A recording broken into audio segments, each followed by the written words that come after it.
Ibnu Qayyim rahimahullah menyebutkan ada 4 macam atau tingkatan hidayah. Kalau tadi saya simpulkan ada 2 ya. Itu yang diumumkan sampai para ulama. Yang pertama, beliau mengatakan hidayah itu ammah. Hidayah yang sifatnya umum. Hidayah ini meliputi semua makhluk hidup dengan jenisnya yang beragam. Dan ini tentu sangat rinci penyampaian beliau rahimahullah. Jadi maksudnya seperti hewan tahu makanannya, hewan tahu cara melahirkan induk hewan ya. Kemudian hewan anak bayinya tahu cara menyusui ya.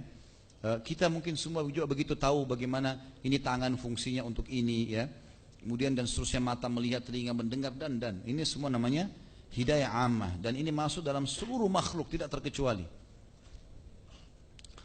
Yang kedua adalah hidayatul bayan wad dalala wat ta'rif wal irsyad. Artinya hidayah bayan ya, hidayah yang berisi penjelasan ya, argumentasi yang seperti tadi kita jelaskan, hidayat irsyad ya. Kata beliau ini semua bisa dilakukan oleh siapapun yang memiliki kemampuan menyampaikannya. Ini yang dimaksud dalam firman Allah Subhanahu wa taala dalam surah Asy-Syura surah nomor 42 ayat 52. A'udzu billahi minasyaitonir rajim wa innaka latahdi ila siratim mustaqim. Sesungguhnya kamu benar-benar akan memberi petunjuk kepada jalan yang lurus. Artinya kita punya peluang untuk menyampaikan kebaikan-kebaikan kepada orang. Itu namanya hidayah irsyad. Allah juga yang memudahkan kita memahami dan kita bisa menyampaikan. Setiap muslim yang menyuruh pada kebaikan, ketaatan atau amal soleh adalah seorang dai kepada hidayah. Selain itu hidayah juga dapat diperoleh dengan kitab atau dari kitab bacaan maupun kitab visual sekarang. Yang ketiga, hidayah taufik wal ilham ya. Artinya taufik tadi yang kita jelaskan ya, hanya mutlak dari Allah. Ini merupakan kekhususan Allah Subhanahu wa taala, tidak ada yang memilikinya kecuali Allah Subhanahu wa taala. Ia memberi hidayah kepada siapa yang ia kehendaki tanpa ada campur tangan pihak lain, sekalipun Nabi Muhammad sallallahu alaihi wasallam. Sebagaimana dalam firman Allah dalam surah Al-Baqarah surah nomor 2 ayat 272 yang bunyinya a'udzubillahi minasyaitonirrajim laisa 'alaika hudahum walakinallaha yahdi may yasha. Bukanlah kewajibanmu menjadikan mereka mendapat petunjuk, akan tapi Allah lah yang memberi petunjuk, maksudnya memberi taufik siapa yang dikehendakinya. Karena hati berada di tangan Allah Subhanahu wa taala dan ia dapat membolak-balikkan sekehendaknya. Hidayah taufik ini juga dan ilham, kata Ibnu Qayyim rahimahullah, memiliki 2 tingkatan. Ini lagi dibagi 2. Hidayah yang ketiga ini, taufik dan ilham ini, yang Allah berikan taufiknya, ya Allah mudahkan dia untuk itu. Ada 2 macam. Hidayah taufik yang pertama, hidayah taufik dari kekufuran dan kesyirikan menuju Islam dan tauhid. Ini seperti kasus Umair tadi. Ini sebabnya kita ambil pelajaran ini ya. Karena memang Allah SWT mengeluarkan dia dari kekufuran. Bisa saja Allah buat dia mati, dibunuh oleh kaum muslimin. Umar bin Khattab bisa tebas lehernya tadi. Tapi subhanallah Allah buat Nabi SAW menyuruh Umar untuk berhenti mencekiknya atau menariknya. Kemudian ditanya oleh Nabi SAW, Nabi juga bisa permalukan. Tapi dia diberikan taufik oleh Allah untuk mengucapkan syahadat. Dan syahadat ini menyelamatkan orang dari kekufuran kan gitu. Semana kita ceritakan juga tentang kisah Hindun kan. Istri Abu Sufyan pada saat Nabi SAW menyuruh membunuhnya. Tiba-tiba Nabi dengar suaranya di barisan perempuan, lalu Nabi bilang Hindun, dia mengatakan asyhadu an la ilaha illallah wa anna Muhammad Rasulullah. Dia selamatkan dirinya dengan syahadat gitu.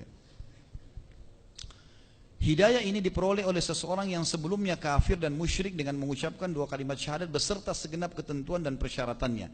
Allah Subhanahu wa taala berfirman dalam surah Al-Imran, surah nomor 3 ayat 20. A'udzu billahi minasyaitonir rajim. Wa qul lil ladzina utul kitaba wal ummiyina aslamtum fa in aslamu faqad ihtadaw wa in tawallaw fa innama 'alaikal balagh wallahu basirun bil ibad. Katakanlah hai Muhammad kepada orang-orang yang telah diberi Alkitab, Yahudi dan Nasrani, dan kepada orang-orang yang ummi, orang-orang yang belum pernah membaca kitab atau tidak tahu, apakah kalian mau masuk Islam? Jika mereka masuk Islam, sesungguhnya mereka telah mendapat petunjuk, dan jika mereka berpaling, maka kewajiban kamu hanyalah menyampaikan ayat-ayat Allah hai Muhammad, dan Allah Maha melihat akan hamba-hambanya. Hidayah ini dapat menyelamatkan seseorang dari kekekalan dari api neraka meskipun ia pernah terjatuh dalam lembah dosa dan jurang kemaksiatan. Apabila Allah Subhanahu wa taala menghendaki, Allah yang Maha Suci dan Maha Tinggi akan mengampuni dosanya meskipun ia meninggal sebelum sempat taubat. Artinya dengan syahadat Tetap disiksa di neraka dengan dosa-dosanya, tapi dia akan masuk ke dalam surga. Allah berfirman dalam surah An-Nisa, surah nomor 4 ayat 48, A'udzu billahi minasyaitonir rajim, innallaha la yaghfiru an yushraka bihi wa yaghfiru ma duna dzalika liman yasha, wa man yusyrik billahi faqad iftara itsman 'azima. Sesungguhnya Allah tidak akan mengampuni dosa syirik, dan dia mengampuni segala dosa selain syirik itu bagi siapa yang dikehendakinya. Barang siapa yang mempersekutukan Allah, maka sungguh ia telah berbuat dosa yang besar. Tidak ada sesuatu pun yang dapat mencabut hidayah ini melainkan apabila seseorang melakukan salah satu pembatal keislaman dan ketauhidan yang telah dirinci oleh para ulama dalam kitab-kitab akidah.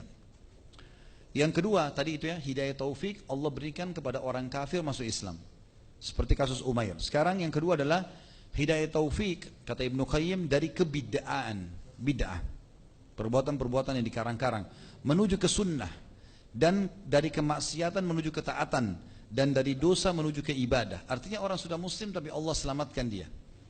Allah sampaikan ke telinganya tentang petunjuk-petunjuk yang benar, dalil-dalil wahyu. Hidayah ini merupakan hidayah yang paling utama. Ini yang diinginkan oleh Allah SWT dan Rasulullah SAW. Ini juga yang seharusnya dicari oleh seorang hamba.